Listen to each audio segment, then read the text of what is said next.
Good morning, everybody. Thank you for attending the webinar. It's the first Mackay Goodwin MG Academy webinar. Thank you, everyone, for attending. We value your time and presence. Today, joining us in a discussion and webinar, obviously myself, I'm the CEO of Mackay Goodwin. We've got James Linton, who is a social engineer and email prankster. And we've got Ben Jones as Managing Director of Continuum Cyber. So today's going to be, hopefully, will be quite an interesting discussion, and yeah, hopefully you'll take away some good knowledge after today's webinar. Okay, can I get the next slide? So basically today, the agenda, and I'll go through some housekeeping. First of all, as housekeeping, if everyone, just so you can actually view the presentation properly, make sure that you've got the side-by-side mode on your screen. So for those that don't know how to do it, so you go right at the top of your presentation, there's a little green tab and it's got view options. Go to view options and tick the side-by-side mode. That means that the video won't be cutting into the presentation. Today, I'll provide a brief introduction on MG Academy. We'll then make an introduction to Meg Jones from Continuum Cyber, and he will be facilitating the majority of today's meeting. Then we will have the one and only James Linton, who will be talking to us about all his experience since he came into the world of email hacking and cybercrime. And then we'll have a Q&A. Also, for Q&A, Kate, did you want to go for the next? Actually, I'll start off with, yeah, for Q&A, if you could make sure that if you have any questions, click on the Q&A box at the bottom of your screen and just ask the questions. We will try and answer most of them. Obviously, if we do run out of time, we will follow up and answer your questions personally, but we'll try and answer most of them on this session. So go to the bottom of your screen and tick the Q&A box and put your questions in there. A little bit about MG Academy. So this is our first webinar from MG Academy, and the whole purpose of MG Academy is to provide education for businesses, business owners, and the commercial world on current challenges that we are facing, especially post-COVID financial world. So most of our issues will be current and challenges. We saw cybercrime as a major challenge. It's without a doubt, we're all seeing it. Our inboxes are getting filled with cyber hacks or emails. So I think it was quite unique to start the MG Academy with cybercrime. Our sessions will try and give you some education, some knowledge, and some key takeaways. So that's MG Academy, and thank you all for attending. So our facilitator today is Ben Jones. He has quite a lot of experience in cyber security. He is the Managing Director of Continuum Cyber, who provides cybersecurity solutions. So I'll pass over to Ben Jones. Thanks, Dom, and welcome everyone to the session today, co-hosted with the Mackay Goodwin and Continuum. We're really pleased to have James on board today. I first came into touch with James about 3 or 4 years ago when we ran some sessions. James will tell you his own story. At the time, James was running a threat intelligence group for one of California's premium email security companies, which was looking at how they could discover fraud. As it turned out, James was also from Manchester, so we had something in common straight away. But as we've built out our relationship over time, and James has gone on his journey, that's essentially come very close to what mine's been. I'm really privileged to have James here. It's one of his the first time he's been back in Australia for a number of years, but his story speaks for itself. I think the outcomes we all want for today really is just to sort of impart upon you where the threats really are, but really the simplicity with which organizations are being infiltrated with the most basic of tools. So we like to think of these big hacks or these big criminal enterprises thwarting businesses. Actually, James's story really sort of gets to the rub of the issue and says that really anyone can get into your organization, and that's what we want to try and stop. So without further ado, I'm really keen to hand over to James. Just to keep in the spirit of having the session as being interactive, we're going to ask 3 poll questions as well today. The purpose of these polls is just to try and get some data. Thanks for this slide. Cybersecurity, as you probably know, is full of statistics, and the main one that always resonated with me, with a background in psychology, is that 95% of all sort of cybersecurity incidents are caused by human error. Now, what we have today on the Mackay Goodwin session is a wonderful cohort of, I think, 100 registrations. I think we've got 55 on now. Now, from my postgraduate in psychology, that's statistically significant. So I want to ask 3 main questions to the group today, which we can do on the polls, which will come up in your on your screen, and try and get a little bit of real data. What I want to try and do then is get that real in-time data from you guys today, look at what the anecdotal data is, and then talk to James's experience. And I think that will leave us all with like a really good understanding of what the challenges are in Australia in 2021 with cybercrime. As we move on to the next part, the first question I want to ask in the poll is, for the 55 or the 57 guys we've got on today, I'm just inquisitive, and we're not capturing the name of your business as such in this. It's just really, has your business been impacted by a cyber event in the last 2 years? And I guess we'd characterize that cyber event by a phish, or maybe a breach, or someone maybe socially engineering. I'd be really interested, if we've got nearly 60 people on the call right now, to work out in these last 700 odd days, has your business been impacted? With that question, we'll let that roll. We'll come back to the response we had from the group at the end of James's presentation before we then segue into a Q&A. But I would like to introduce James Linton now. I'm just going to fill in my little poll question as well. I'd love to introduce James Linton now, yeah, really privileged to have him on. And over to you, James. Cheers. Thank you very much, Ben. Yeah, sorry to get you all up at this terrible time in the morning. I was joking with Ben before. It's about 2:30 in the morning here, but yeah, it's always a pleasure to connect with Ben and everyone on the other side of the world. It's a place that I've had some fun times. So if we move on to my first slide, Ben. Oh no, that's too many. Back one. Brilliant.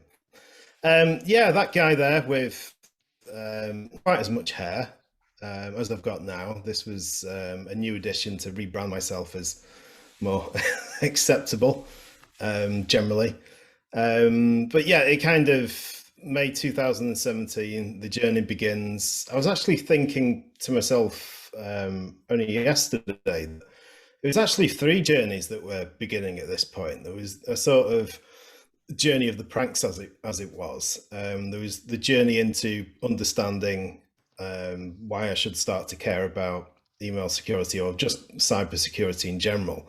And there was also a journey from me being in a fairly pressurized and stressful just life situation. And I would say that very much now I've managed to find things that have been very rewarding to work on and have taken me from that. So a lot of journeys sort of kicked off from that point, but I think the meat of the meat of it all was basically an issue I had with my bank at the time, quite a well-known bank.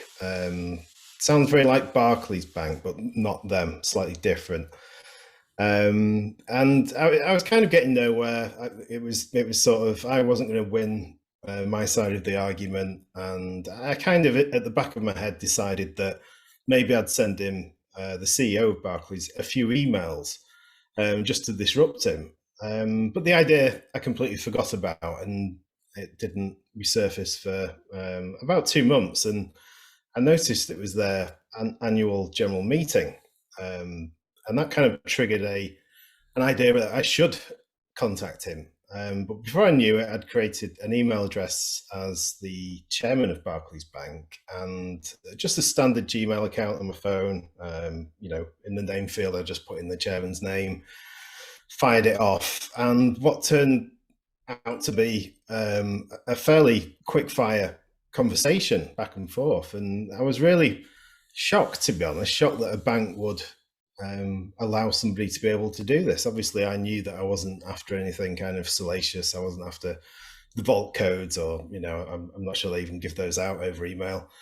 But it seemed like I was kind of doing something that I didn't think was possible. It later turned out that cyber criminals have been doing this for years. I could have saved myself a huge amount of time by actually just Googling about email deception and the various ways of doing it. But that kind of was the catalyst for a period of experimentation, I would say. It was, I felt like I'd not won the argument with Barclays, but I'd sort of won in a very small, insignificant way that sort of made me quite happy at the time. And then from that, it got picked up in the papers and the media. Everyone at work at this stage, anyway, was quite behind it and thought it was a very funny thing that I'd done. And being in advertising, I was like, well, what have I done here? I've tricked somebody who works at a bank, obviously the CEO. So how can I now, what's the next thing? Do I just stop? And I'd enjoyed it, so I kind of wanted to do a bit more of it, and there seemed to be some continuity. So that word's not going to come out. I'm just going to use a different word. I thought it's best. I'm going to target some more banks. So I then moved on to the Bank of England. That worked as well. A few banks in America. It was growing its own momentum at this stage, and I was kind of learning at every opportunity how to get better at doing it and what was working and what wasn't. If we move on to the next slide.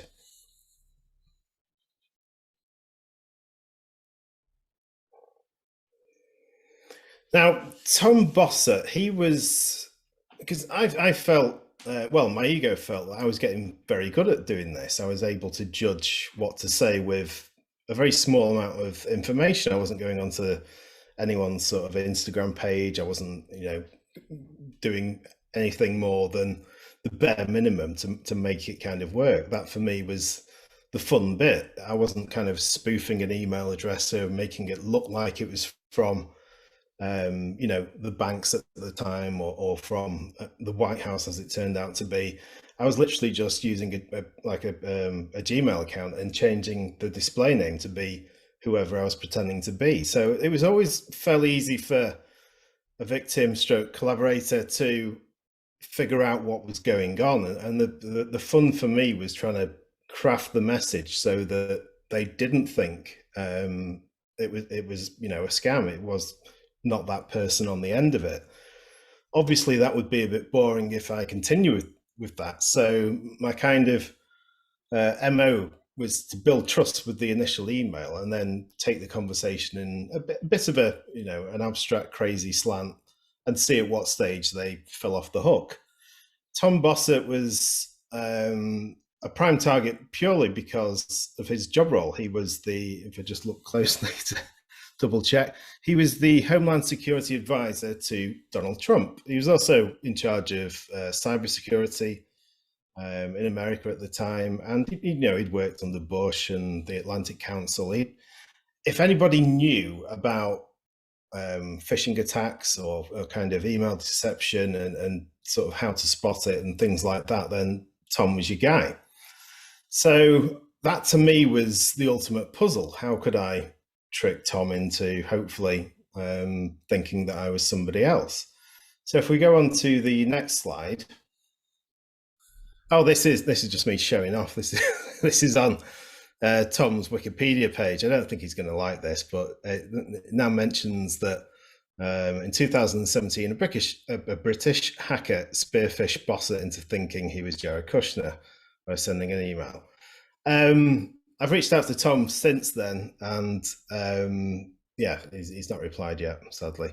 So this was the email that I sent. So the character I was being was Jared Kushner, Donald Trump's son-in-law, obviously a member of the administration in the White House. I didn't really have much of an idea of his relationship with Tom Bossett, not in that way, just kind of, around the office and stuff. Did they even have offices in the administration? It was all unknowns to me. So a lot of it was trying to figure out how I could find a common interest, a hook that linked Jared to Tom. So I did a Google News search. I put both their names into a news search, saw what came up, and there was mention of a trip to Iraq. Now, I didn't really go into much detail, but I knew that they were both out there. I could also deduce that they'd probably eaten out there, even though I couldn't say that they'd both eaten at the same place. That was kind of beyond what I was guessing. But this shows the power of social engineering, that what can seem like a very personal bit of information does a huge amount to reduce somebody's guard. And purely mentioning the fact that, I'll read it out. Tom, we're arranging a bit of a soiree towards the end of August. It would be great if you could make it. I promise food of at least comparable quality to that which we ate in Iraq. Should be a great evening, Jared. So it's not really asking him for anything, so that would be a red flag that didn't trigger for him. But the mention of food in Iraq, that kind of works on a level that I would now say it sounds as far away from being a scam message as anything could, to Tom at least. So I think that's where his guard got lowered. And he replied. If we move on to the next slide. Thanks, Jared. I still laugh, he accepted. Thanks, Jared. With a promise like that, I can't refuse. And if you ever need it, my personal email is, and he sent me, just let me have a sip of water. So I nearly crashed my car when this came up on the lock screen, because I could see I'd sort of sent it, and then I think I'd had a bit of a panic and thought, oh my God, what am I actually doing here? I'm sort of poking, the head of Homeland Security in America. Admittedly, I knew that I wasn't doing anything, kind of horrible. A party's quite a nice thing. I keep forgetting it wasn't a real party. But yeah, he replied, and he gave over his personal email address. He never replied to anything after that. So I think it must have dawned on him later on. And this is always the problem with scams, that you kind of have an operational window, and then after that, people can start to think it through, and things start falling into place. And you might think, just a minute, Jared, always looks like he hates me. Maybe it wasn't him that invited me. But it goes to show that it doesn't matter how much training Tom had, that some very, I would say, amazing social engineering could kind of lower his guard. Now, the thing is that the majority of email scammers out there are not kind of this nuance. That this is the problem, that this was very targeted, and I'd put more effort than most cyber criminals would into this to sort of narrow it down. And this is why everyone is becoming more of a target now, because they like to have things that almost have almost a horoscope way of putting them together, where they apply to a large majority of people using a kind of text or a script that isn't too kind of specific. It can just change the names out, and it can then feed into the processes that are used at your business, because a lot of businesses have, similar processes, especially around payments and file sharing and things like that. Yeah, if we go on to the next slide.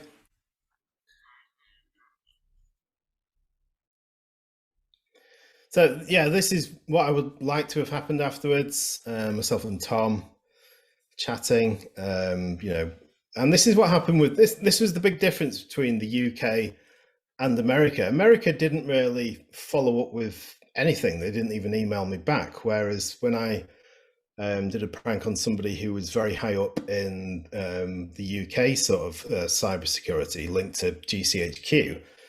He was kind of intrigued and he wanted to write a blog together. So there was this, that to me was a really progressive thing, and it kind of showed that the UK over the US at the time didn't have egos in the way. They were willing to kind of, you know, use everything as a learning experience. So that was something that I always noticed at the time. So the White House was far and away the kind of the thing that got the most media attention, the thing that made my mum the most unhappy. She wasn't happy about the prankster, even remotely. Which is fair enough, you know, get a proper job, she would say, rather than doing this.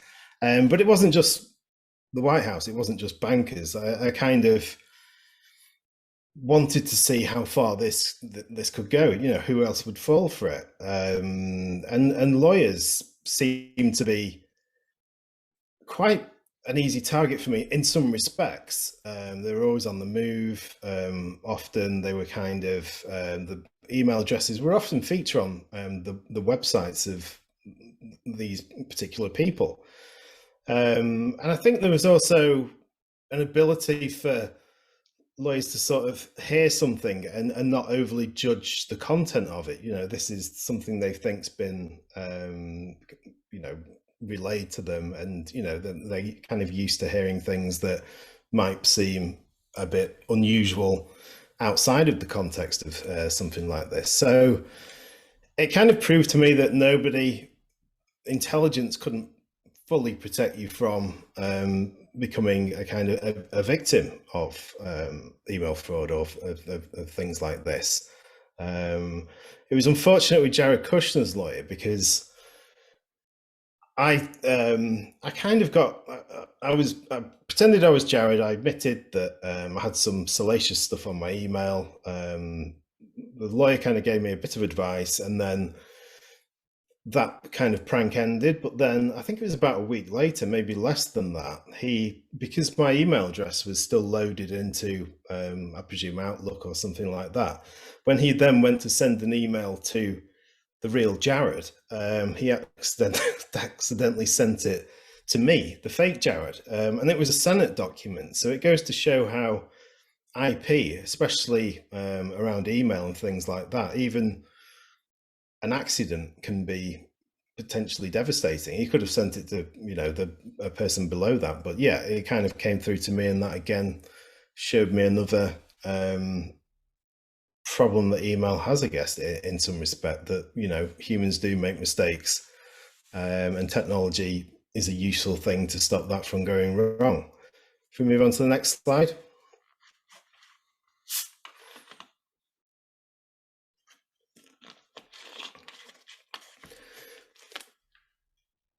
Now, the email pranks, eventually my kind of identity got out, and it just wouldn't have been the same to continue on doing it. I think the fun would have not been in it anymore. And also, I didn't really feel like I had anywhere else to go with it. I'd sort of satisfied my curiosity, so to speak. So I saw a very slim opportunity to hopefully move into email security and cyber security in general. Obviously, I got some attention at that moment, and I wanted to make the most of it. Now, I think there's a bit of a trope that hackers are generally sort of, you know, the limo swings round and picks you up, and you're taken off to Silicon Valley, high-fiving, and you know, that's it, you're made. It was nothing like that, really. I wish it was. You know, it's a hard industry, and you need to be. I think I would have lasted maybe a week with just the stories, but I had to then prove that these skills could be useful elsewhere. And the company at the time, Agari, they were doing some really interesting stuff where they were engaging with cyber criminals. So now, instead of kind of chatting to CEOs, it was cyber criminals that I was exchanging messages with, and we were taking information off them. We were predominantly taking bank account details from them. So they would send an email to the victim, which would be one of our customers at the time. We would sort of intercept that. We would then pretend to be the victim and what do you want? What do you want kind of thing? And they would be like, we'd like to pay this bill. And then they would supply some bank details. This was a bank that they'd be in control of. And then we'd pass that bank account details onto the actual bank in question so they could watch the account, close the account. It wouldn't necessarily just be that attempt to get the invoice paid that would have been going to that account. It could have been lots of different stuff. And then we would come up with a reason why that account wouldn't work. Extra verification needed, something along those lines. And then often they would provide another bank account, set of bank account details. Now we found out in the end that sometimes this can go on for 30 days and they've literally feeding bank account after bank account to you. I think some of the scammers aren't the brightest out there. And I think the most we got was about 12 or 13 from just one person, but we felt like we were doing something. And I think naively at the time, I thought that maybe making a dent into the ecosystem out there and, the criminality in general. As it turns out, it was barely a scratch. And my manager at the time was ex-FBI. So if we could have used the data that we were collecting and turned it into arrests, we would have done so. But it's very hard to have a kind of treasure map and then to pass that on to the authorities because they need victims in, certain jurisdictions, and often it's across different countries. And there's a real dead area. The FBI themselves, often if the loss is less than £500,000, they don't really want to get involved in it. It really is quite lawless to a certain extent, what goes on out there. And it was a huge eye-opener for me to see what went on. Quite often the bank accounts as well that the criminals were using, these were romance scam victims that were kind of drained of their money. Accounts were set up in their names and they were, unbeknown to them, often receiving money that was being transferred from companies that were being tricked into paying invoices, because to move it straight out to Western Africa or wherever the scam was based was too hard. Obviously that was being clamped down on, but to have it moving to an internal account in America or wherever it would be, that was easier for them to get away with and then move it from there. So there's a whole intricate network of criminality really and victims that lies underneath that. Next slide, please.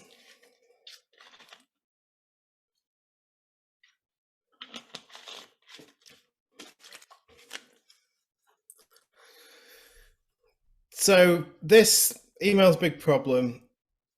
Afterwards, I was kind of, what is the kind of ground zero with email? And it's super simple. It's the from section of an email, the display name and the email address. You cannot trust that 100% of the time to be correct.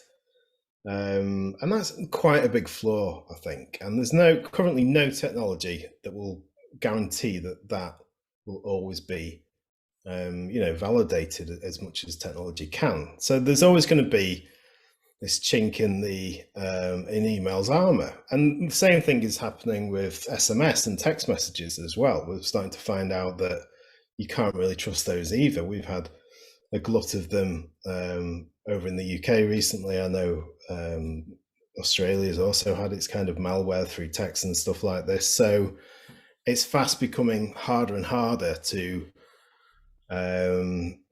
not have this criminality sort of imposed into people's lives. So how can you actually gauge your risk? Well, I always say kind of, first you need to set your beliefs to edit, because everyone, takes cybersecurity into account as much as they feel they need to. Nobody's kind of stupid enough to not have made some sort of decision and reached that for certain reasons. And everyone's kind of used email for, a decade or longer, and may have had no kind of problems arise. But the problem is that I think at the minute things are starting to get worse, and it isn't necessarily because your company or you as a person will be super interesting to a scammer. It's more that your job role is going to be targeted, or you're going to end up on a marketing list that's been bought by scammers because they aren't using kind of very old cobbled together lists anymore that are kind of, you know, a mixture of all different people. They will happily pay for leads that they know are going to convert and that have been verified. So it's kind of it's becoming more, I would say, of a gamble, and one that you can't really outrun. So I would hope that everybody would start to see the dangers that are out there, I guess. Sorry, Ben, I've talked myself down. No, that's okay. I think this is the rub for like a lot of the guys that are on. I mean, if you were to give your, I guess your 101 on how, I guess we've got the cohort that we've got today. I think we've got 66 people on now, which is magnificent.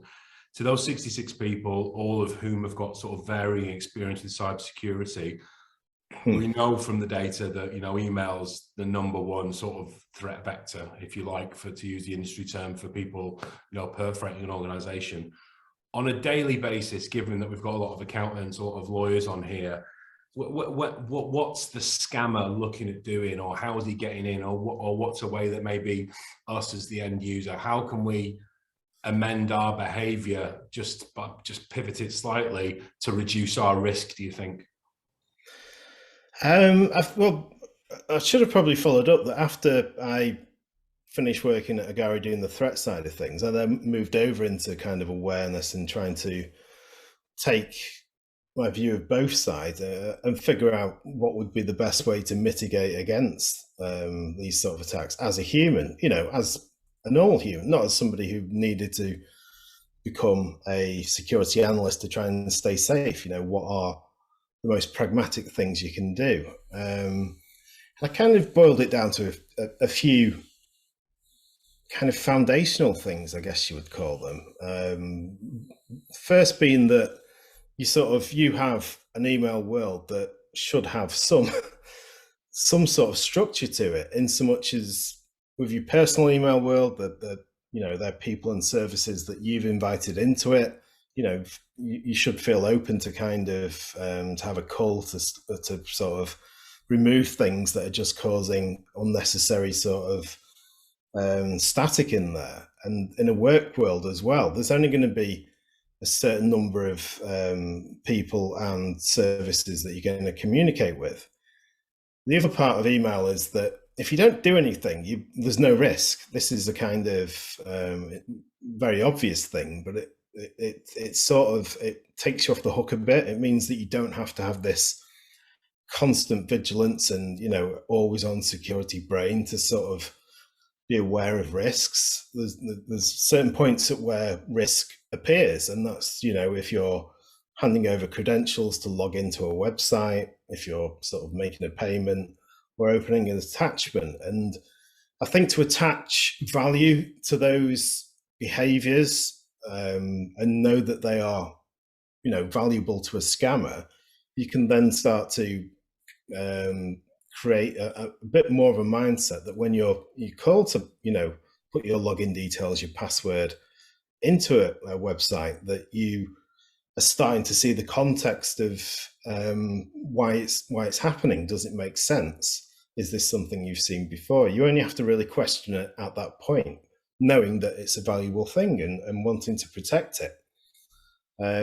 So yeah, there's just a kind of an understanding, I think, of what's valuable and what's not, and at what points the risk actually is there. I think that's one of the key things to sort of get on board, because then you become agnostic of threat type to a certain extent. Once you know a few sort of red flags and stuff, if you're activating your extra layers of thought and sort of double checking at the points that are valuable, then you don't have to, recognize everything visually. You don't have to go, oh, I know this threat. You can start to figure it out from a different set of indicators, I guess. One of the things that was always very powerful for me, James, when you released your education and awareness stuff, was actually the pathology of an attack. It would be good maybe just to share for 30 seconds to the group. Emails invariably ask for you to do something, right? It's a call to action, a communication method. And you talk in your training series about how people are exploited. Because if I use myself as an example, if I get an inbound email, invariably that's asking me to do something, to take action on something.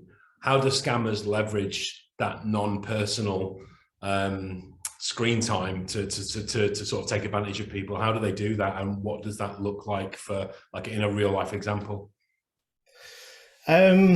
I think in businesses, there's social engineering has a few extra components to it, and one of them is business processes. So, everyone has to make a payment, everyone has to kind of send a document, as I mentioned before. That these are things that are not unique to a business. The scammers are very good at kind of hedging the bets that that's a solid thing that they can use. It can be used at different companies. So if you have, and certain attacks only work against certain members of staff. So it's always your role that's targeted, largely, unless it's kind of credential phishing where it wants login details. Your role is what makes you attractive to a scammer. But yeah, it's... Sorry, I've lost my... No, so I think there's that really wonderful part where you talk about, because it's about, if you said to me, I think if you fire 1 million bullets, one of them's going to hit. So I think the actor or the bad guy is eventually firing off lots of these emails, aren't they, to lots of different businesses. But I think in the last sort of couple of years, the attack type has become a little bit more sophisticated, it's a bit more specific to certain industries. But certainly for, let's say, lawyers and accountants, they have this crown jewel of information, right? Sort of extracting that has become, that's the art, isn't it? Now in the scam is about sort of taking that information away from people who are the custodian of other people's data.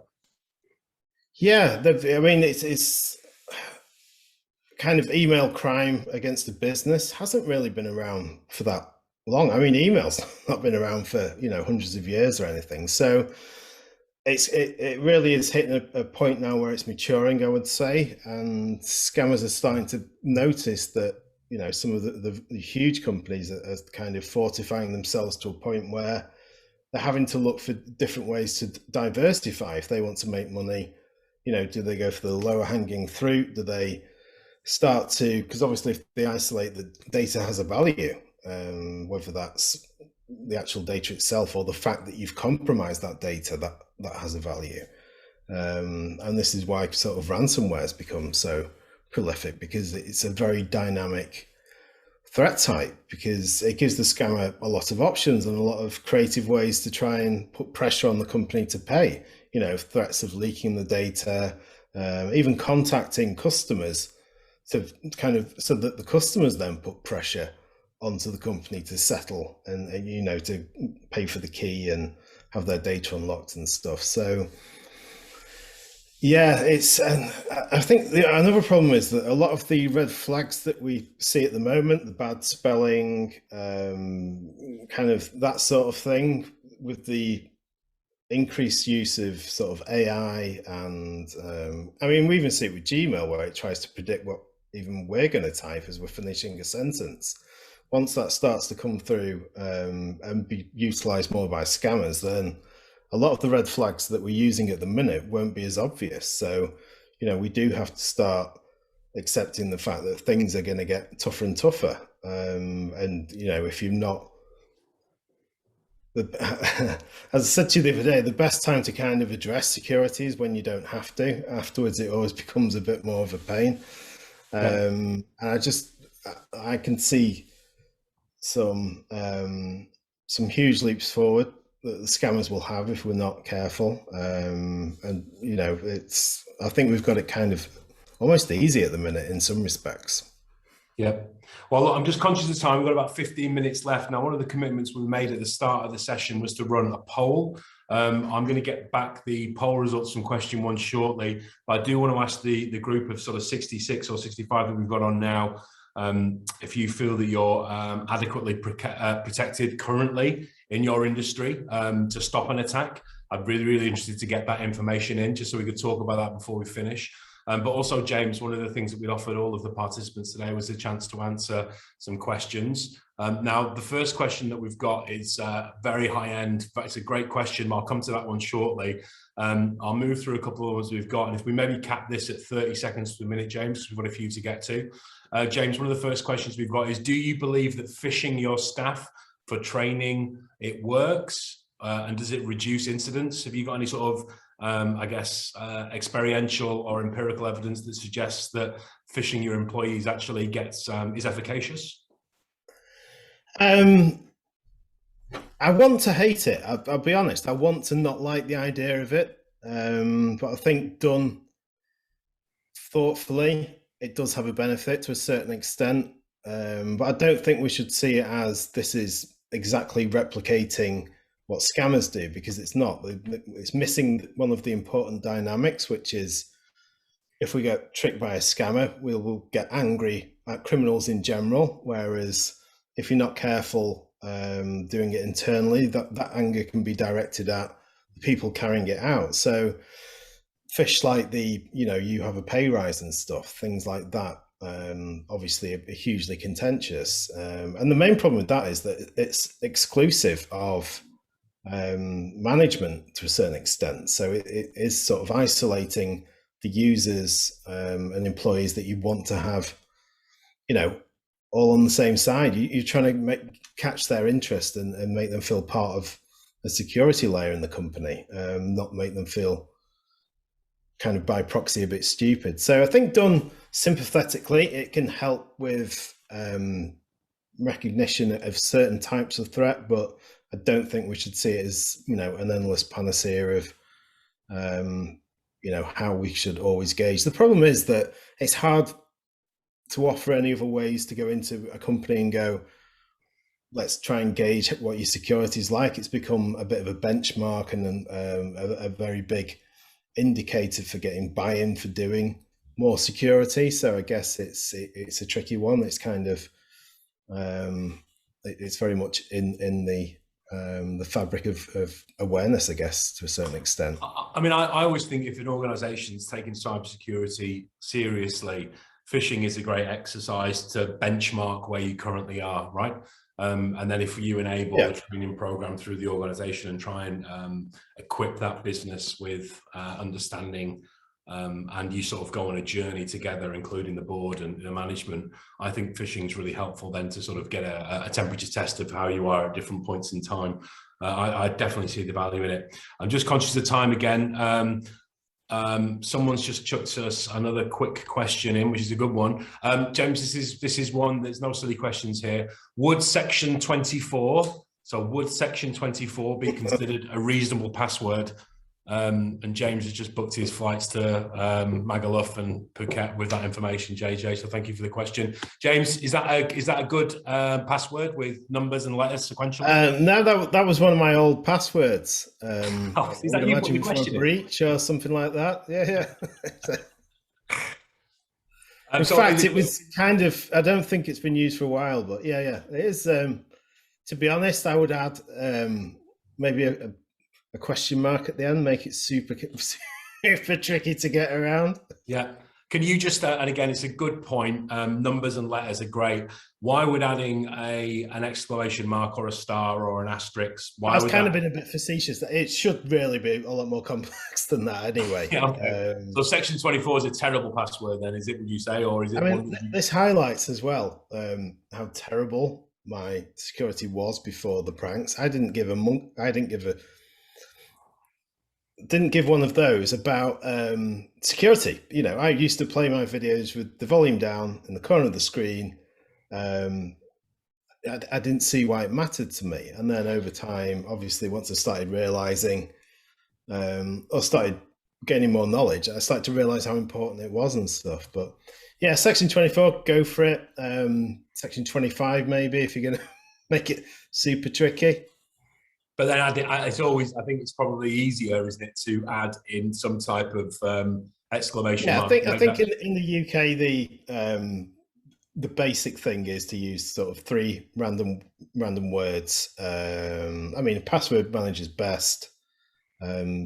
I always kind of, I like the idea that try and use a password that you can't remember, i.e. it's that complex you can't remember it.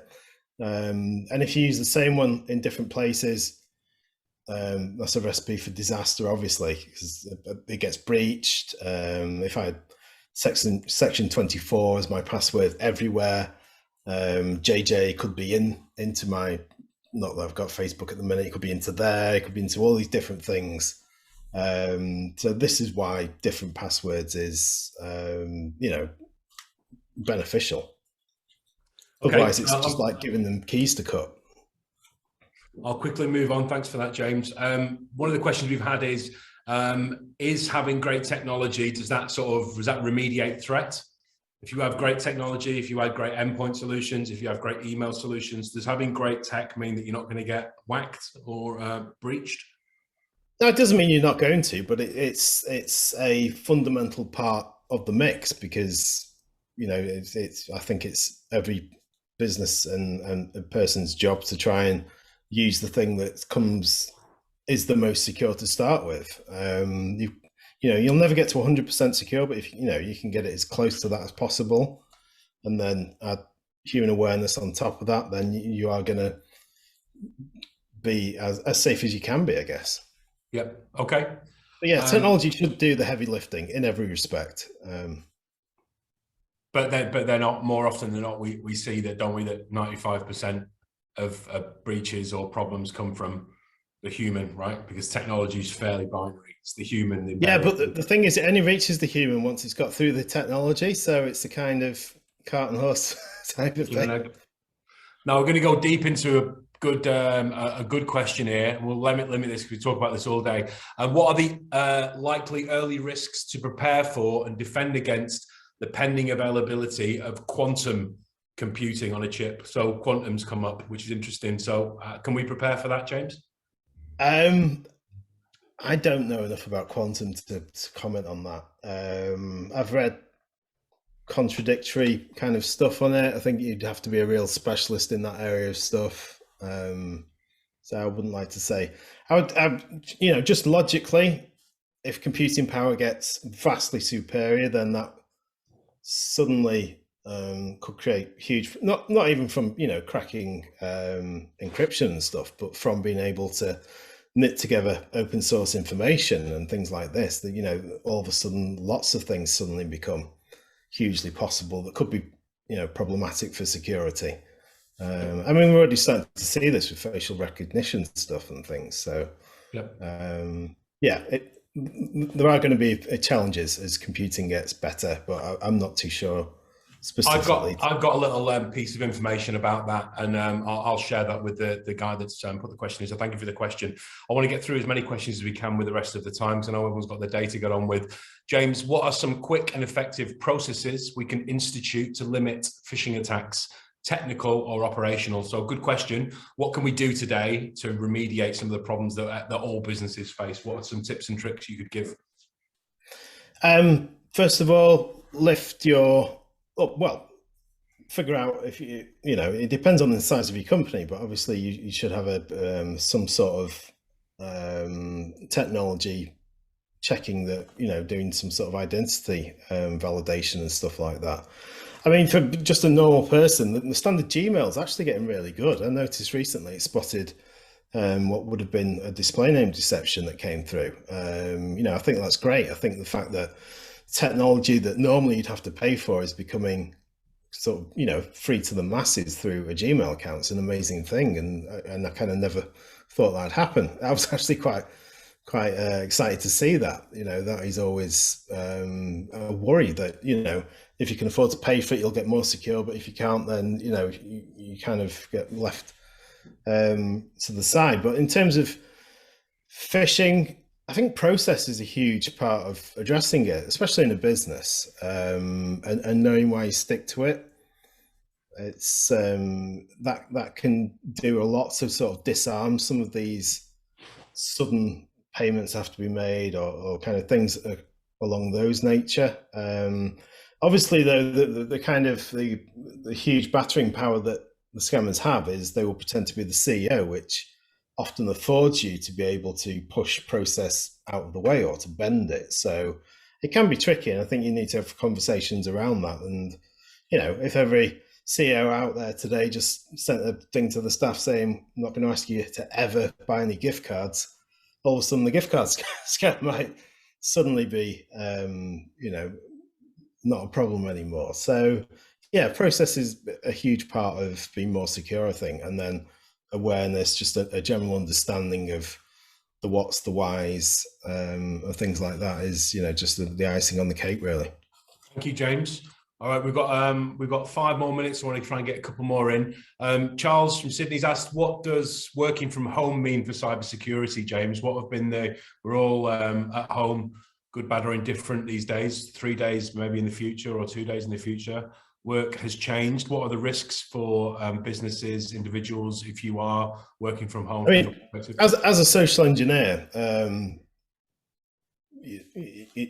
main thing that I would be excited about if I was a criminal would be being able to be relevant. Relevancy and plausibility are huge things if you want to be trusted when you land in an inbox.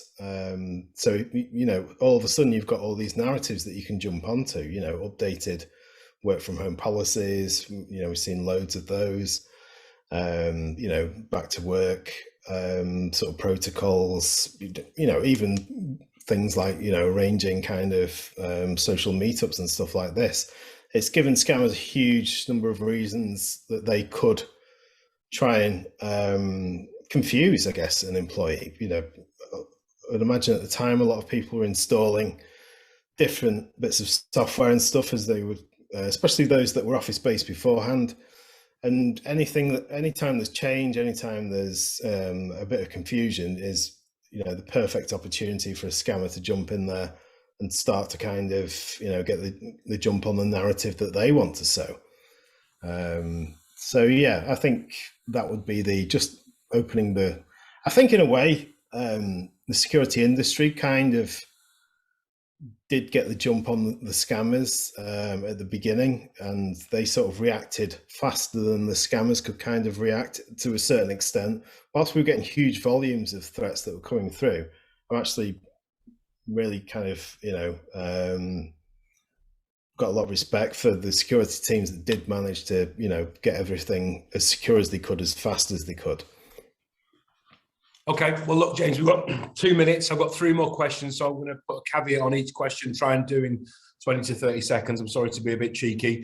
First one is, what's the next trend we should watch for in social engineering? If we've got 20 seconds for that quickly.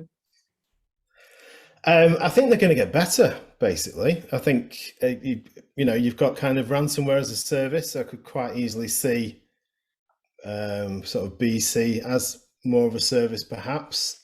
I think it's also going to get more targeted, because obviously ransomware works best when it's going into somebody with high admin privileges. So having the correct kind of pretext to drop into people that maybe have a bit more awareness, knowledge of threats, things like that. So yeah, there's so many different levels out there of kind of scam, from, the rubbish ones that are using copy and paste scripts to groups that absolutely have it pinned down. But I'm seeing more and more better groups that are just more proficient, and hybrid as well. Groups that aren't afraid to have voice calls, texts, and fish all, operating like a takeover of somebody's senses. I've seen that recently, where all 3 were kind of used in the same space of an hour on one kind of victim, and I was kind of impressed, but also a bit horrified as well. Things are kind of stepping up a gear in a certain respect.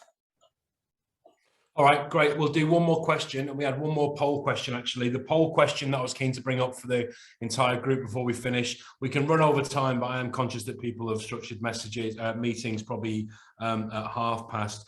The last question we wanted to ask you at MG Academy was, what was your main concern in regards to cybersecurity in your business? Is it a concern around being hacked, about you and the business having a lack of knowledge around that? Is it about losing your data or a loss of revenue?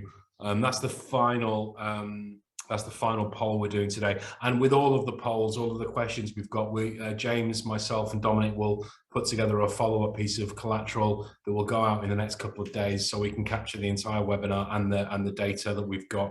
But if we could answer that question now on the question that's coming on the screen, that would be great. I'm going to have one more question, James, and then I'm going to pass it over. Just give me 2 seconds. Great question, actually, and it will impact a number of people, I guess, that are going to be on the webinar today.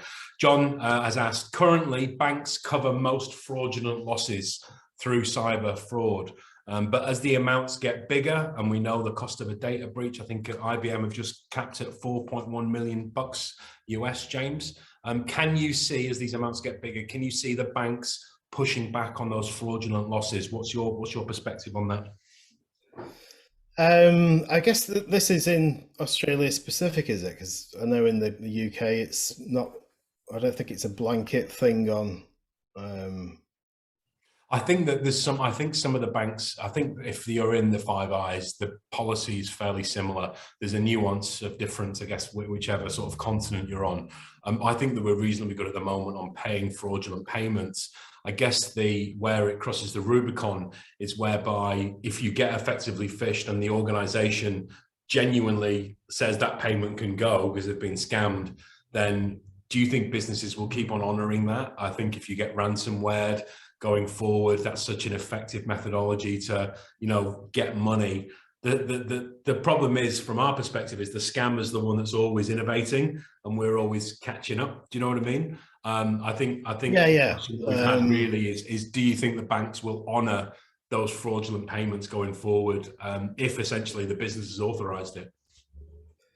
I mean, I saw recently over a 4-year period, there was a kind of 26 billion had been lost to cybercrime. So there's huge figures and losses going on there. Now, some of that obviously isn't business related, but it's hard for me to say. Obviously, I've been in the industry for less than 4 years, so certain nuances I wouldn't like to profess to be an expert on, or to have anything more than a sort of my own kind of personal comment. But I guess it will find its own natural balance, if banks are taking too much of a hit. But yeah, it's a tricky one. It'd be interesting to see how it goes. I do think in some cases, it's but then again, I know a lot of banks that are really, good about this and will flag up over and over and over again that something is not right, but the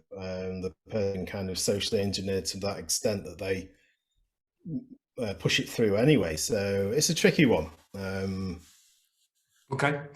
James, what's your view on security in relation to our data and email being backed up on Google and Apple cloud services? So I think the market share of we did this we did a bit of research before we had the call today, James.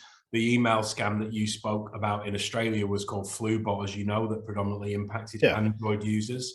I think Apple, though, have a 55% market share in the handheld market here in Australia. We've all got Apple or Android Pay. How do we? Are they safe environments, the Apple and the Google worlds that all of our information invariably sits on? I mean, is there any other option? I guess it's kind of obviously. I think a lot of it's down to your personal outlook, and I think if you're using the internet and if you're having stuff hosted somewhere, there's always going to be a bit of a risk, or you have your data stored elsewhere. But again, maybe it's something that when computing becomes a huge superpower, that data will be a lot more easy for people to kind of make sense of it, or to mine it, or to get stuff from it that will be things that you know will be detrimental to yourself. But at the minute, you know, it's the kind of dance with the devil, isn't it? It's what you do nowadays. The bigger companies hopefully have at least a bit more pressure on them to kind of be seen to be doing the right thing at the very least. Yeah. Not always, doesn't always seem true, but yeah, it's... Okay, we've got one more question, and then we'll probably try to wrap up. I'm very grateful for everyone's time. It's quite a specific email question, which was great to see, actually.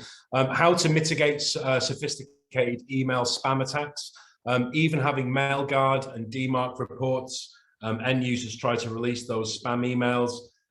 Is basic security training to staff helpful, or are security newsletters, will they be helpful? How do we solve those more sophisticated email attacks, which again, they're the main methodology of which people and organizations are whacked? Yeah, the old 0-day email, as they call it. I mean, it's tricky. These are the things that are creating the cybercrime, aren't they? These are getting past technical systems. These are getting past the humans as well. So we just got to keep tightening the gaps, I guess. I don't think there's ever going to be, especially where humans are concerned, we can't get to 100% secure human. We can get close, but we can't, you know, 100% secure human wouldn't be able to carry out their job, because they'd have to take apart every email that landed in their inbox and check the veracity of it and phone the sender and stuff like this. So there's always going to be a little bit of risk in the system. That's just the way it is, I'm afraid. But to kind of get users and employees to care about security, I think is going to be a big leverage, because it's you know, it's a hard thing to do, to get somebody to revise their beliefs and to care about something because you've asked them to, isn't an easy task. Yeah, it's very difficult. Okay, well, we'll wrap up. James, you've smashed up a West African crime gang. You've hacked the White House. You've hacked Harvey Weinstein. You've gone into Jared Kushner. You've hacked the head of Barclays. I've used simple passwords. I know, well, Section 24, I believe they all used. If I was to pull together, James, one learning that every single person on the call could take away today to improve their cybersecurity with all of those experiences you've had, what's one thing everybody could go and do today to improve, I guess, their culture of cybersecurity or their own personal cybersecurity? What could people go and do? Just throw the laptop in the sea. That's it. Really? Get an abacus. I'm joking. Just be an active participant in your email life. Just, you know, you've got your work email life, you've got your personal email life. Just be aware of the cadence of stuff that comes in and what you're asked to do, and kind of build a bit of a kind of a structure around that, and just be aware of it, I guess, because it's not as crazy and out of control as some people think. And I think just having that sort of starting to see things, you know, when everyone after this, you know, whenever you're asked to put your login details, just, you know, perk your ears up, I don't know, do a little wry smile, do whatever you need to do, but just be aware that what you're doing at that point is now valuable to a scammer, and it'll just help you start to hopefully start to see the context of it. Is this, you know, has this been asked of me before? And it's fine to pause, it's fine to stop and not do it there and then, because often they'll try and leverage you know, time constraints, stuff like this, to make you not fully think it through. So just to start pausing at those points is probably going to do more good than, you know, try and spot X or Y or Z. You know, start adding some recognition to the valuable bits for a scammer. Okay. Well, look, James, I think what we'll do is, for everyone that have participated, I might send them a little bit of your content, which talks to that point, maybe at the back end of the week or early next week, just to sort of help them to remind that. I'm very grateful as we wrap up to James and your time. Thank you for coming on and giving us those those salient points on how to keep yourself safer and recounting your experiences. Very interesting.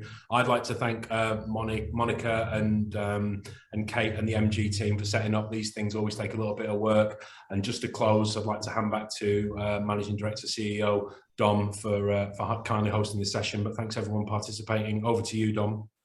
Thanks, Ben, and thank you very much, James. That was very informative, and well, the key takeaway, I'll end it on a note. Key takeaway for me, as you know, a business owner and also an advisor, which a lot of our attendees are either accountants or lawyers. It's about taking a proactive approach, and it's not just us, but our staff. You know, it's for Mackay Goodwin, we see cyber threats as a major issue. It's about continual development and training for our staff.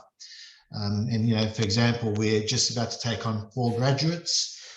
They're probably not aware of these issues. So it's about continual governance and processes. So it's very informative, and I really, really appreciate your time, James, and thank you, Ben. And on that note, we'll leave it. And thank you for everyone for attending over time. We appreciate your time is valuable. Thanks all. Thank you. Okay. Cheers.